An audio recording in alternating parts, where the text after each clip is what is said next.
नमस्कार, heart attack Bharat देख रहे हैं आप। मैं हूं दिवाकर विक्रम सिंह। दिल्ली में नापाक हरकत कर दी है आतंकियों ने और इसकी सजा उन्हें जरूर मिलेगी। ये भरोसा है हमें अपने देश के सुरक्षा बलों पर और हमारे नेतृत्व पर। लेकिन आज जो कारनामा शाम 7 बजे, सोमवार के शाम 7 बजे दिल्ली के चांदनी चौक के नजदीक दिल्ली मेट्रो स्टेशन के पास गेट नंबर 1 पर एक धीमी चलती हुई स्विफ्ट डिजायर कार बताई जा रही है जिसमें कुछ लोग बैठे हुए थे। वहां पर आईईडी ब्लास्ट हुआ है, क्योंकि अभी वो सब कुछ दिल्ली पुलिस बताएगी, लेकिन हम ये वीडियो ठीक 9:30 बजे बना रहे हैं। और इसको लेकर के, विस्फोट के तुरंत बाद से लेकर के, हम और कर्नल सर जिस निष्कर्ष पर पहुंचे हैं कि ये सब कुछ क्या किया है और आतंकियों ने इस तरह का विस्फोट करके क्या प्रदर्शित करने की कोशिश की है, ये हम कर्नल सर की जुबानी ही सुने। Over to you sir. धन्यवाद दिवाकर जी। पिछले कुछ समय से जो माहौल बन रहा था, इसमें ऐसी संभावना थी, ऐसा अपने और हम दोनों ने सलाह करके कहा भी था, और एक डेलिकेट से बैलेंस पर थी चीज। और जब ये एक्सप्लोसिव्स की पकड़ धकड़ शुरू हुई, दुर्भाग्य की बात है, डॉक्टर जिनको कि जीवन रक्षक माना जाता है, अब वो जीवन भक्षक बन गए। बिल्कुल। कश्मीर के ये डॉक्टर किस मोटिवेशन में, किस मदरसों से, क्या गुण, क्या ज्ञान लेकर, किस भावना से फौज में आए। और एक तो वो गुजरात का और भी है कि वो वाटर में पॉइजन डालने की कोशिश कर रहे थे। साइनाइड से भी खतरनाक पॉइजन सर। पर, जी हाँ, पॉइजन पर रिसर्च चल रहा था।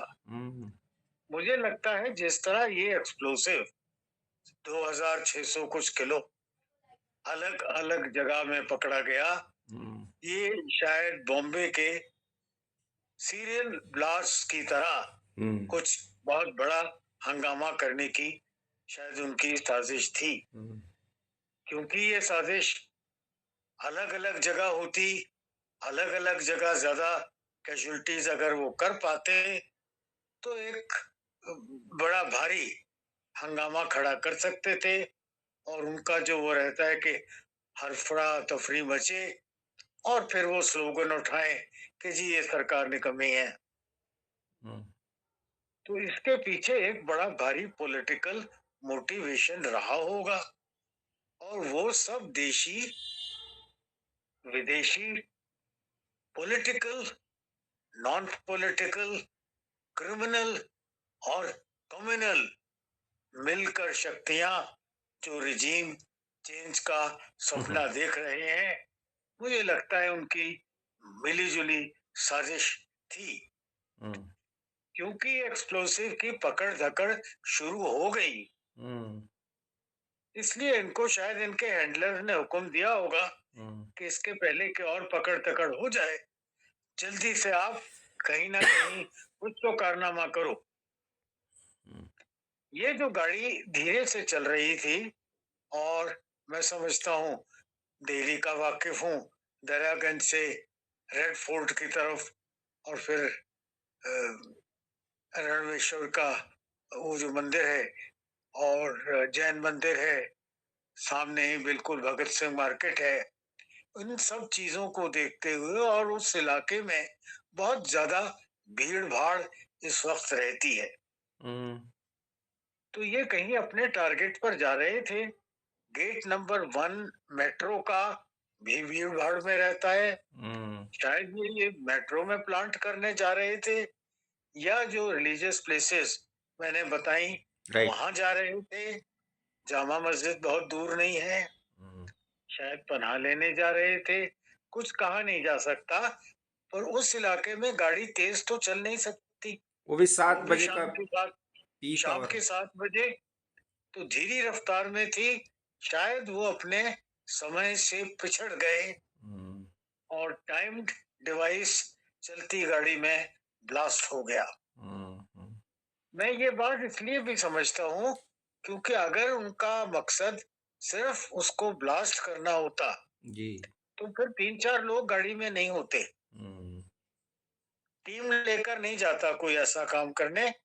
वो जाकर वहां स्विच ऑन करना होता है, एक कनेक्शन देना होता है जगह पर रखकर। उसके लिए इतने लोगों की आवश्यकता नहीं थी।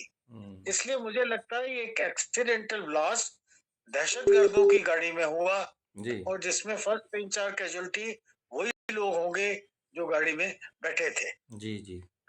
और जब ब्लास्ट हुआ है तो ये कुछ उसी पैटर्न पर है जी। जिस तरह से कि उन्होंने यहाँ किया था, जो फिदाइन अटैक JNK में, जी, जी। जिसमें CRPF के हमारे 44 लोग मारे गए थे। इस तरह का पुलवामा, शायद किसी पुलवामा। भीड़-भाड़ी बस के नजदीक या किसी मेट्रो ट्रेन के नजदीक, अगर वो मेट्रो स्टेशन पहुंच जाते, या किसी रिलीजियस प्लेस के भीड़ देखकर इसको रखते। मुझे ऐसा लगता है सर कि 7 बजे का वो जो मूवमेंट था, मुझे लगता है कि वो आईएसबीटी के नज़दीक वो इसको प्लांट करते, वहाँ पर ये विस्फोट करते, क्योंकि इस समय बसों की आवाजाही और उसमें पब्लिक ज़्यादा उसमें नुकसान हो सकता था।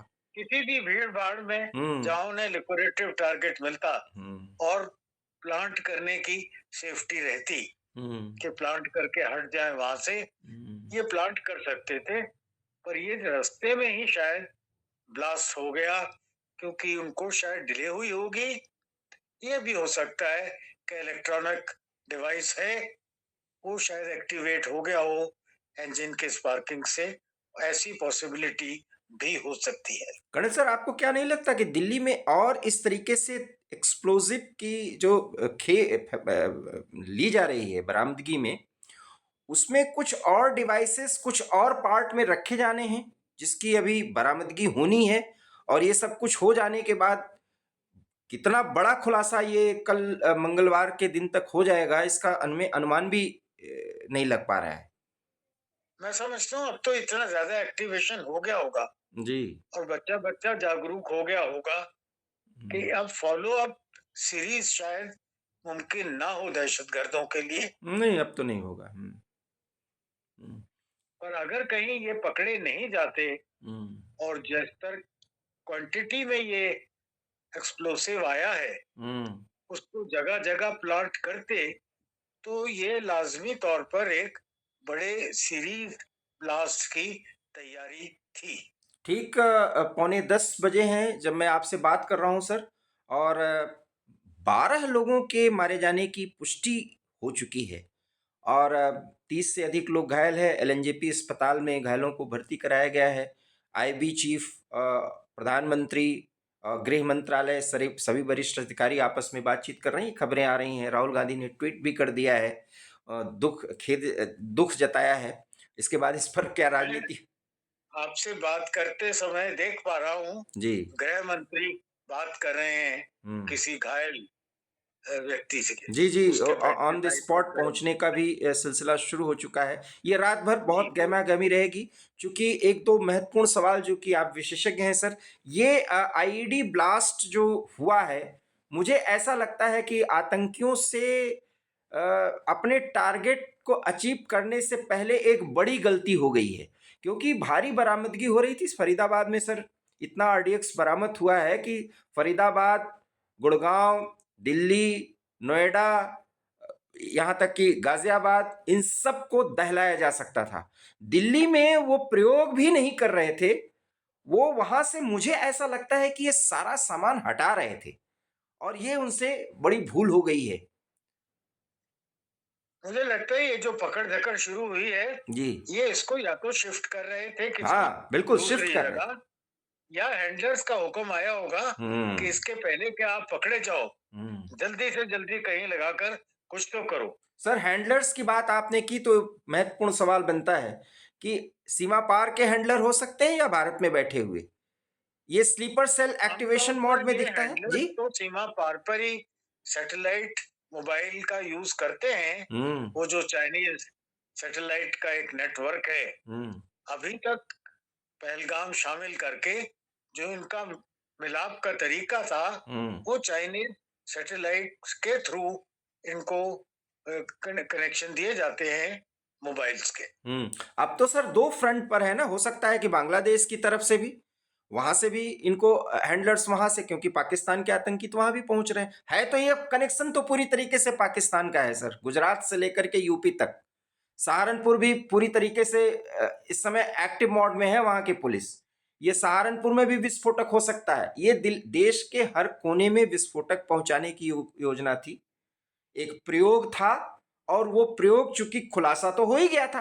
48 घंटे से जम्मू कश्मीर की पुलिस, यूपी की पुलिस, दिल्ली एनसीआर की पुलिस पूरी तरीके से सक्रिय थी। इसके बाद आनन फानन में ये सब कुछ हो गया। हैंडलर्स की बात आते ही सर एक बड़ा सवाल है जिस पर आप अक्सर बोल रहे हैं, अब तो समय आ गया सर, क्या ये न्यू नॉर्मल के नजदीक पहुंच गया है क्या मामला? बिल्कुल बिल्कुल, और कहाँ जाइएगा जी। अब 3 दिन पहले मैंने यही बात कही थी कि हम उस दिन की प्रतीक्षा क्यों कर रहे हैं। जी बिल्कुल बिल्कुल बिल्कुल। कि वो कोई ऐसी वारदात करें जिसमें हमारी नुकसान हो और उसके बाद हम रिएक्ट करें। हमें ये जो कम से कम बॉर्डर पार में लॉन्च पैड्स पर बैठे थे उन पर कार्रवाई शुरू कर देनी चाहिए थी। ऐसा करने से हम उनको डिफेंसिव पर ले आते, और ये जो ऑफेंसिव उन्होंने किया शायद इसके बारे में उन्हें फिर सोचना पड़ता। सर इसमें तो हालांकि गुजरात का जो डॉक्टरों ने, वो डॉक्टर क्या है, उनको तो डॉक्टर नहीं, वह हैमान है, जो साइनाइड से भी खतरनाक रसायन बना रहे थे। और आरडीएक्स की जो बरामदगी हुई है फरीदाबाद से, उसमें 400 किलो की तो पुष्टि हो गई। बता तो रहे हैं कि 2500 किलो तक के आरडीएक्स की बरामदगी है। ये सब कुछ बातें हैं, पुष्टि हुई बातों पर हम बातचीत कर रहे हैं, चूंकि आपके साथ बातचीत कर रहे हैं। ये पूरे दिल्ली एनसीआर को सर दहलाने की साजिश थी, और अभी कल तक, मंगलवार तक क्या क्या खुलासा होगा इससे हम हतप्रभ रह जाएंगे। लेकिन ये हैंडलर्स शब्द का इस्तेमाल आपने किया है तो पाकिस्तान ने वो दुस्साहस कर दिया है सर, ये हमें मानना ही होगा। अब समय का निर्धारण, जगह का निर्धारण, टारगेट जिसको आप कहते हैं, वो सब कुछ हम करेंगे। मतलब बॉर्डर पर ठंड की शुरुआत में गर्मी आ गई, जिसकी चर्चा हम आप पिछले 4 महीनों से कर रहे हैं। बिल्कुल आ गई, और अब उन्होंने they have asked for it and we must give it to them and give them a mouthful. बिल्कुल। इसी के साथ चूंकि वीडियो में आपकी इतनी महत्वपूर्ण जानकारी है, ये पाकिस्तान से लेकर के भारत तक क्या तार जुड़े हैं और इसके पीछे क्या राजनीति होगी। बहरहाल इस समय पूरा देश दिल्ली में हुए इस विस्फोट पर नजर गड़ाए हुए है, और हैंडलर्स हो, आतंकी हो या आतंकियों के आका, उन्हें न्यू नॉर्मल के तहत दंडित किया जाए। ये देश में आज और कल ऐसी मांग उठेगी कि कार्रवाई तो करनी होगी, क्योंकि भारत की सुरक्षा को अगर खतरा पैदा हुआ तो हम दुश्मन के दांत खट्टे करेंगे। ये हमारा न्यू नॉर्मल है। फिलहाल हमें दीजिए इजाजत। देखते रहिए heart talk Bharat. Colonel sir के साथ कल भी हम इन्हीं तमाम मुद्दों पर चर्चा सुबह सुबह करेंगे, वो वीडियो भी देंगे। लेकिन ये वीडियो आपको अच्छा लगा हो तो इसे प्लीज लाइक कीजिए, शेयर कीजिए, हमारे चैनल हार्ट टॉक भारत को सब्सक्राइब करिए अगर आपने नहीं किया है। बहुत बहुत धन्यवाद। नमस्कार। धन्यवाद दिवाकर जी।